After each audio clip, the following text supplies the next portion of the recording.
विघ्नहर्ता श्री गणेश, श्री गणेश, श्री गणेश। कैलाश में देवी पार्वती को महादेव से मिलता है प्रथम पुत्र पाने का वरदान, जिसमें विघ्न बनता है ताड़कासुर। किंतु शीघ्र ही महादेव की ऊर्जा से उत्पन्न वीर कार्तिकेय करते हैं ताड़कासुर का अंत, और इधर माता पार्वती को आभास होता है दूसरे पुत्र की प्राप्ति का। अब आगे।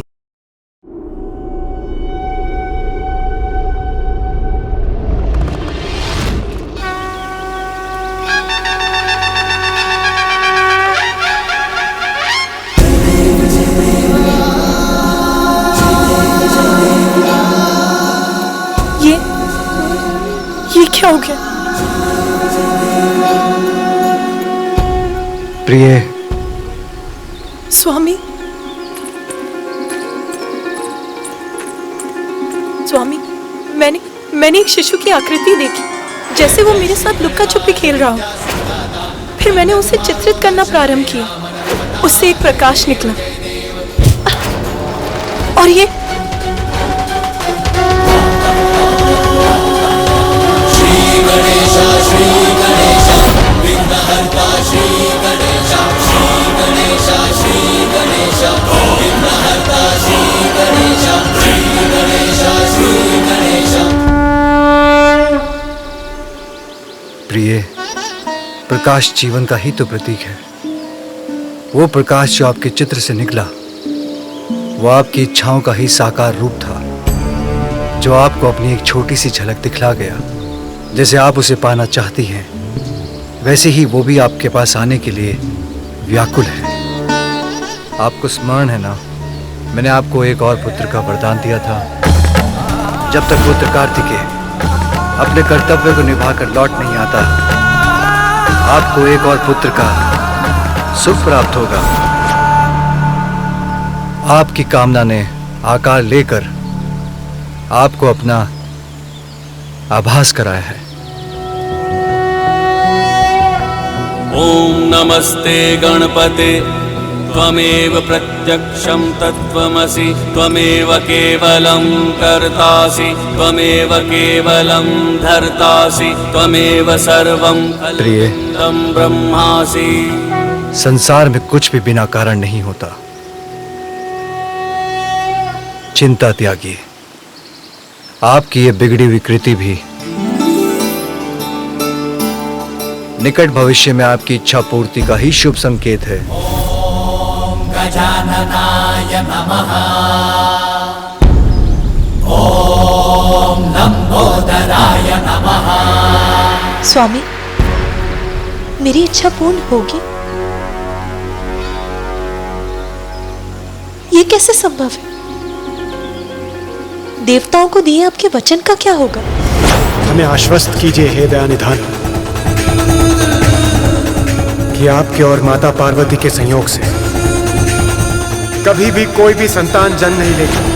हमें कैसे प्राप्त होगा हमारा पुत्र? उमा, आशा ही जीवन की निराशाओं को दूर कर भविष्य की शुभ संभावनाओं के द्वार खोल देती है। जिस प्रकार हमें कार्तिकेय प्राप्त हुआ, वैसे ही दूसरा पुत्र भी होगा।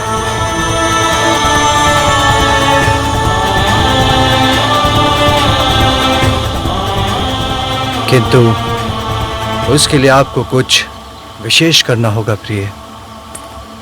क्या करना होगा स्वामी? देवताओं को दिए आपके वचन से कैसे मुक्ति मिलेगी? पुण्य व्रत।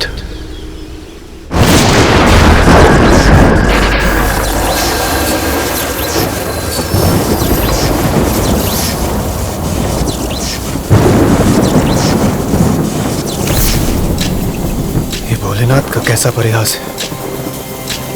संतान की प्राप्ति, वो भी पुण्य व्रत से। ये कैसे संभव है? भला आज तक केवल पूजा से किसी को संतान की प्राप्ति हुई? संभव है देवेश्वरी। आपको पुण्य व्रत कर श्री हरि को प्रसन्न करना होगा,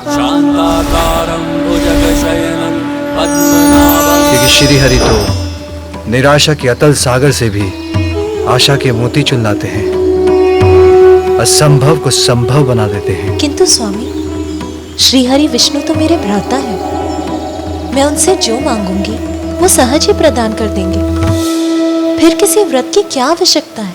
सत्य है, किंतु संसार में कुछ भी प्राप्त करने के लिए कठोर साधना करनी पड़ती है। आपका ये व्रत संपूर्ण सृष्टि के सामने एक उदाहरण होगा। यदि यही आवश्यक है तो मैं पुण्यक व्रत अवश्य करूंगी। किंतु पुण्यक व्रत लंबी अवधि की कठोर साधना से ही संपन्न होता है पार्वती। ये व्रत आपको अकेले ही करना होगा। इतने लंबे समय तक मेरे साथ से वंचित रहने का कष्ट उठा सकेंगी आप?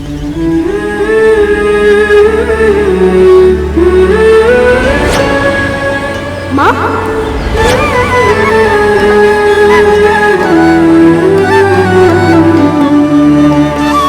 आपसे दूर रहने का कष्ट तो असहनीय होगा स्वामी, किंतु कुछ समय तक आपसे दूर रहकर जीवन भर अपने पुत्र का साथ तो प्राप्त कर सकूंगी मैं। यदि पुण्यक व्रत के लिए ये आवश्यक है तो ये भी सहूंगी मैं। नारायण नारायण इंद्रदेव, नारायण नारायण।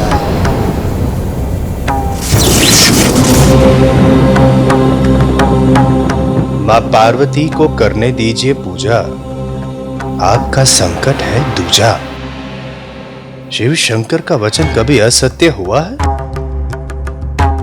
मैं भी उन्हीं के दिए वचन के विषय में सोच रहा था देव ऋषि। भला भोलेनाथ का दिया वचन असत्य कैसे हो सकता है? किंतु माता पार्वती का भ्रम इससे अवश्य टूटेगा। नारायण नारायण इंद्रदेव, नारायण नारायण इंद्रदेव। उधर देखिए इंद्रदेव, जो वरदान मांगने जा रहा है अपने तप को बनाकर सफल, महासंकट खड़ा हो जाएगा देवताओं के लिए यदि मिल गया उसे वरदान का फल। नारायण नारायण।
महिषासुर पुत्र गजासुर की, महिषासुर पुत्र गजासुर की, महिषासुर पुत्र गजासुर की, महिषासुर पुत्र गजासुर की, महिषासुर पुत्र गजासुर की, महिषासुर पुत्र गजासुर की, महिषासुर पुत्र गजासुर की, महिषासुर पुत्र गजासुर की, महिषासुर पुत्र गजासुर की, महिषासुर पुत्र गजासुर की, महिषासुर पुत्र गजासुर की, महिषासुर पुत्र गजासुर की।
भोलेनाथ,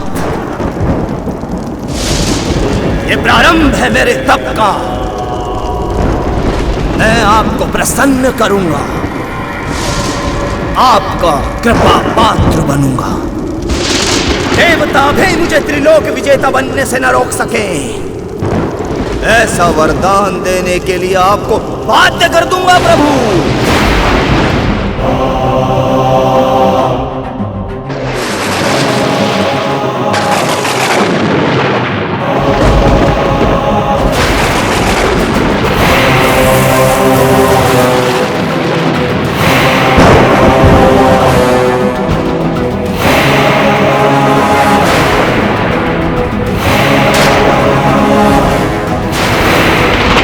मुझे देवताओं के साथ मिलकर इसकी तपस्या को रोकना ही होगा।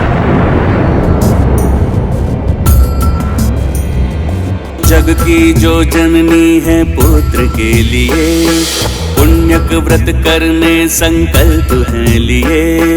सुख त्याग तैयारी कर रही कठोर, कष्ट बोध भूली भाव से बही विभोर। भूमि पे सोए माँ प्रबंध सब किए, स्वयं लाए नीर फल सुमन हरि लिए। अरुणोदय जाग शुद्धि कर्म में लगी, व्रत है तू श्रृंगार माता कर रही।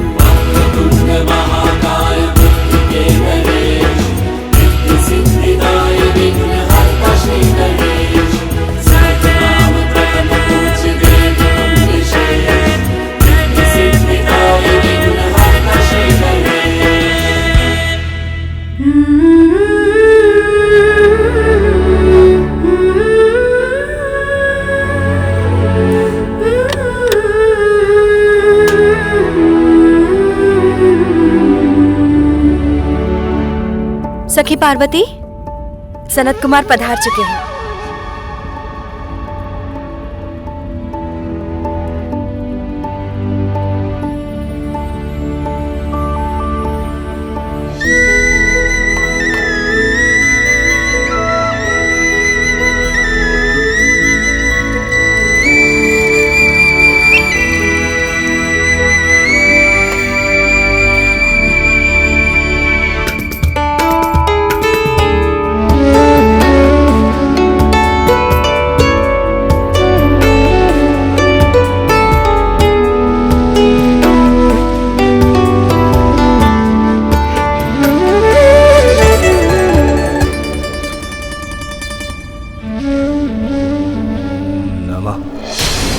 शिवाय।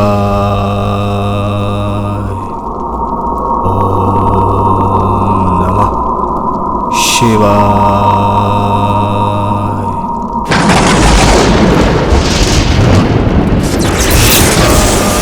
गजासुर का तप प्रबल होता जा रहा है। इस प्रकार तो ये महादेव का वरदान प्राप्त कर हमारे लिए महान संकट का रूप ले लेगा। सूर्यदेव, अग्निदेव, चंद्रदेव और वायुदेव, हमें गजासुर के तप को तोड़ना ही होगा। आपकी चिंता में पल भर में दूर किए देता हूँ देवराज इंद्र। मेरे प्रभाव से तपने लगेगा ये गजासुर।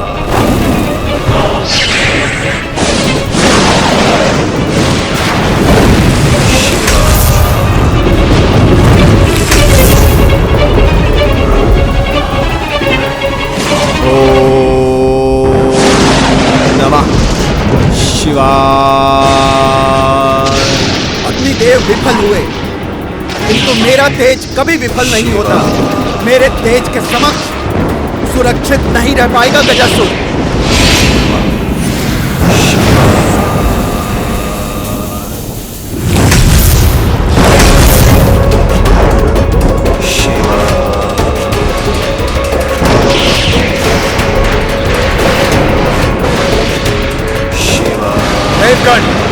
इससे पहले कि गजासुर और भी शक्तिशाली बन हमारी महिमा को चिन्ह भिन्न करे, उसके पूर्व हमें अपनी सारी शक्तियों को एकत्रित कर इस पर पार करना होगा। इसके तप को सफल होने से रोकना होगा हमें।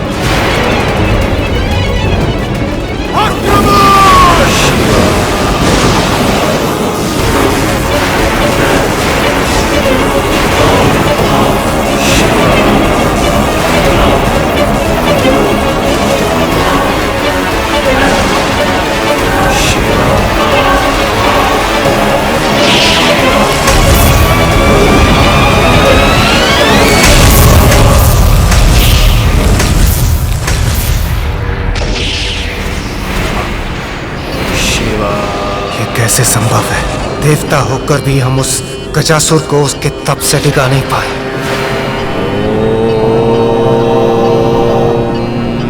नमः शिवाय।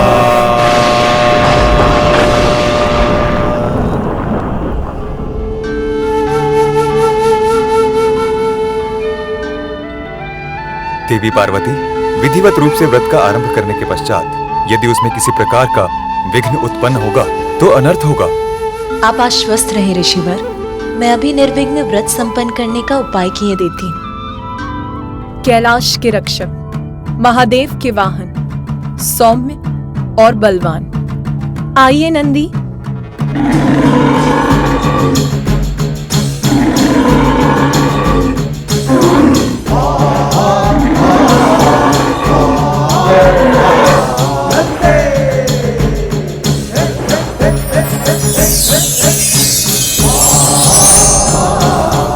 प्रणाम माता, आपने मुझे यहाँ बुलाया?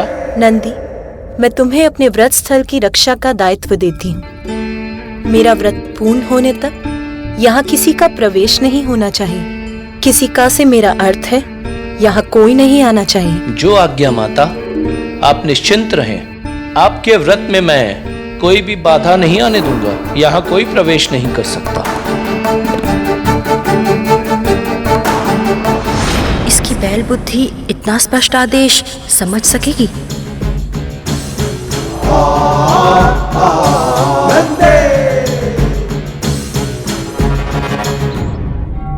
माता पार्वती, सूर्य देवता उदित हो चुके हैं।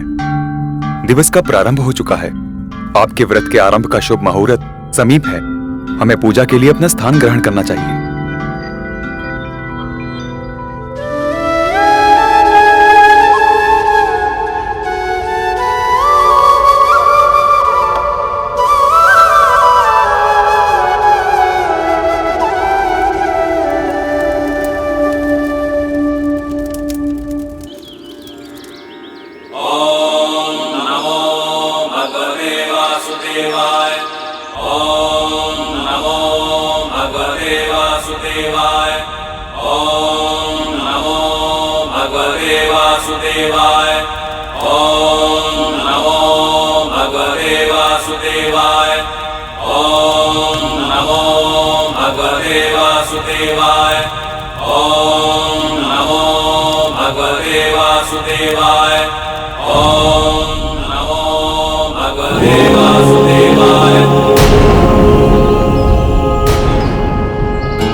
मैं तुम्हें अपने व्रत स्थल की रक्षा का दायित्व देती हूँ। मेरा व्रत पूर्ण होने तक यहाँ किसी का प्रवेश नहीं होना चाहिए। किसी का से मेरा अर्थ है यहाँ कोई नहीं आना चाहिए।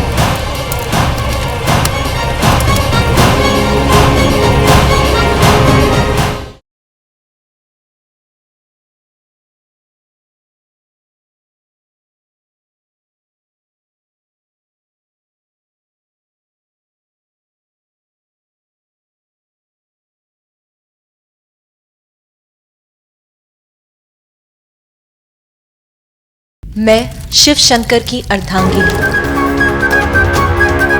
आज संकल्प लेती हूँ कि प्रिय,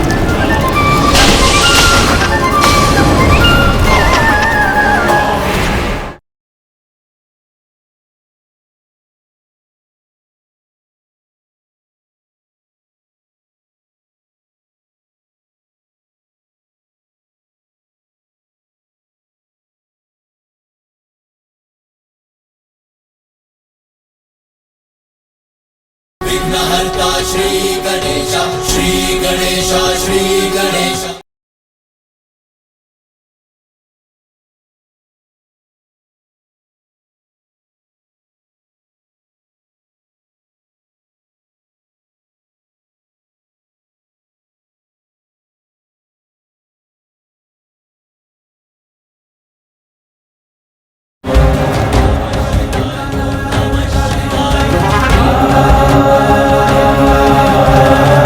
मेरा व्रत पूर्ण होने तक यहाँ किसी का प्रवेश नहीं होना चाहिए।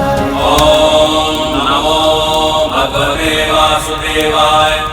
ओम नमो भगवते वासुदेवाय। ओम नमो भगवते वासुदेवाय। ओम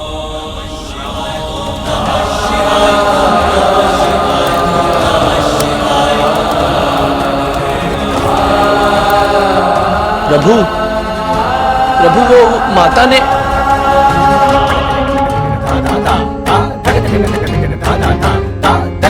प्रभु तो रुके ही नहीं। अब माता के पुण्यक व्रत का क्या होगा? मैं शिव शंकर की अर्धांगिनी पार्वती आज संकल्प लेती हूँ कि क्षमा करें माता, नंदी आपको दिए अपने वचन को निभा न सका।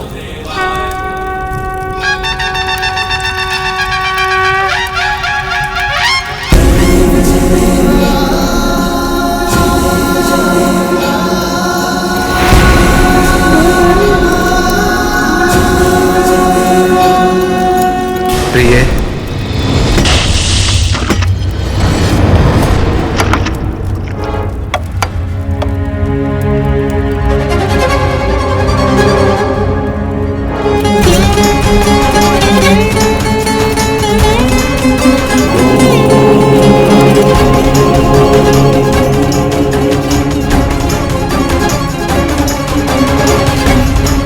जिस प्रकार हमें कार्तिकेय प्राप्त हुआ, वैसे ही दूसरा पुत्र भी होगा।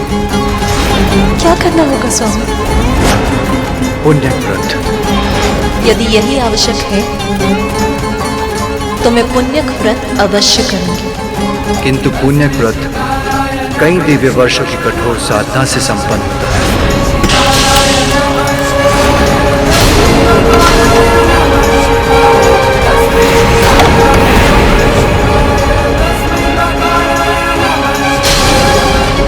ये तो अनर्थ हो गया, भंग हो गया आपका व्रत।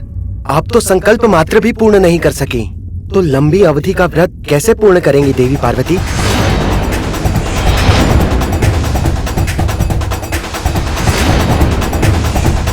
आपने भीतर कैसे प्रवेश किया स्वामी? मैंने तो नंदी को आदेश दिया था कि मेरा व्रत संपन्न होने तक वो किसी को भी यहाँ ना आने दे। नंदी मेरे प्रति निष्ठावान, मेरा वाहन, मुझे कैसे रोक सकता है प्रिय? मेरे विश्वास को खंडित कर दिया नंदी ने। मैं समझ गई कि स्वामी के समक्ष उसके लिए मेरे आदेश का कोई मूल्य नहीं है। आज मेरे व्रत के आरंभ का शुभ मुहूर्त बीत गया। मेरा व्रत आरंभ होने के पूर्व ही खंडित हो गया। मुझे क्षमा करना प्रिय, भूल हुई। मैं वचन देता हूं, अब मेरे कारण आपके व्रत में कोई विघ्न नहीं होगा।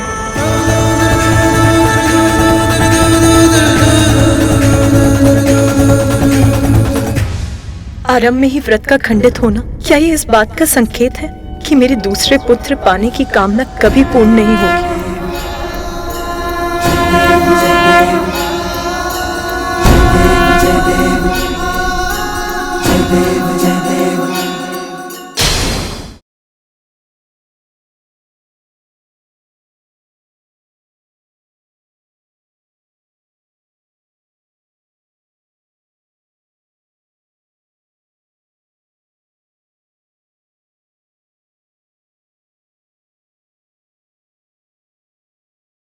प्रभु, मुझे एक ऐसी संतान का वरदान दीजिए, त्रिमूर्ति के समक्ष गुण हो सके। तथास्तु।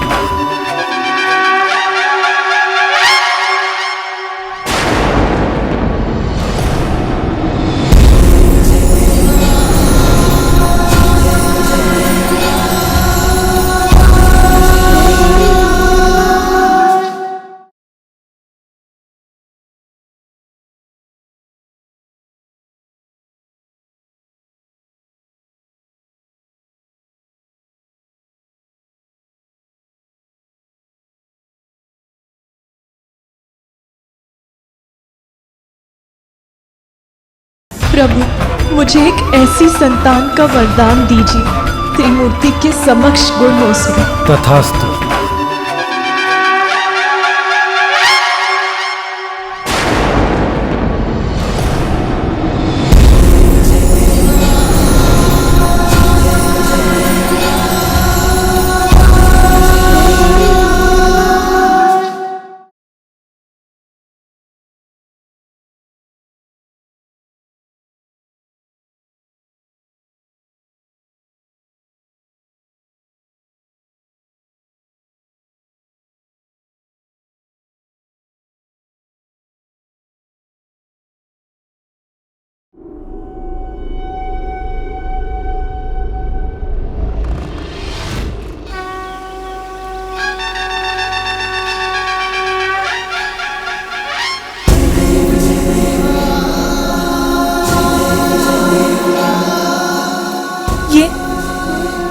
ये क्या हो गया? प्रिय। स्वामी,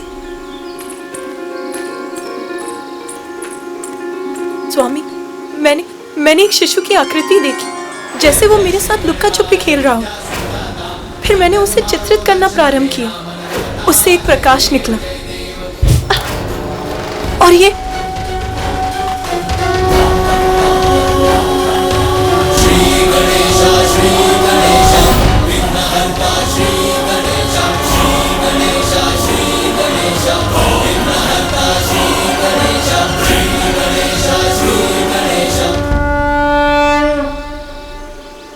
प्रिय, प्रकाश जीवन का ही तो प्रतीक है। वो प्रकाश जो आपके चित्र से निकला, वो आपकी इच्छाओं का ही साकार रूप था, जो आपको अपनी एक छोटी सी झलक दिखला गया। जैसे आप उसे पाना चाहती हैं, वैसे ही वो भी आपके पास आने के लिए व्याकुल है। आपको स्मरण है ना, मैंने आपको एक और पुत्र का वरदान दिया था। जब तक पुत्र कार्तिकेय अपने कर्तव्य को निभाकर लौट नहीं आता, आपको एक और पुत्र का सुख प्राप्त होगा। आपकी कामना ने आकार लेकर आपको अपना आभास कराया है। ओम नमस्ते गणपते त्वमेव प्रत्यक्षं तत्त्वमसि त्वमेव केवलं कर्तासि त्वमेव केवलं धर्तासि त्वमेव सर्वं